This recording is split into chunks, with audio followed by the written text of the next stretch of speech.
என்ன பண்றீங்க? ஒரு சம்பு தண்ணி எடுத்துக்கங்க. அத தோசைக்கல்ல ஊத்தி அதுக்குன்னு வழக்கமா ஒரு விளக்கமாறு வச்சிருப்பீங்கல்ல? ஆமாங்க. அத அடிப்பக்கமா திருப்பி சரிங்க.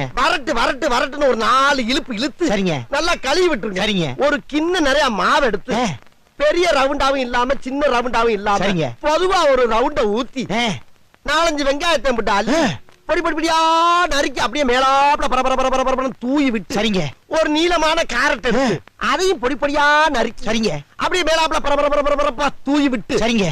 ஒரு 16 கரண்டி நெய் எடுத்து சரிங்க. அதுல 6 கரண்டி நெய்ய உள் சைடு அப்படியே லேசா விளாவி விட்டு சரிங்க. 10 கரண்டி நெய்ய தோசைக்கு வெளி சைடு அப்படியே மேலாப்ல விளாவி விட்டு சரிங்க. இட்லி பொடி இருக்கு பாத்தீங்களா? அத அப்படியே அள்ளி மலை சாரல் மாதிரி அதை மேலாப்ல பரபரன்னு அப்படியே பேய விட்டு சரிங்க. பொத்துனாப்ல அப்படி ஒரு பரட்டு இப்படி ஒரு பரட்டு அப்படி பரட்டி விட்டு அப்படியே ரெட்டி கலர்ல முருக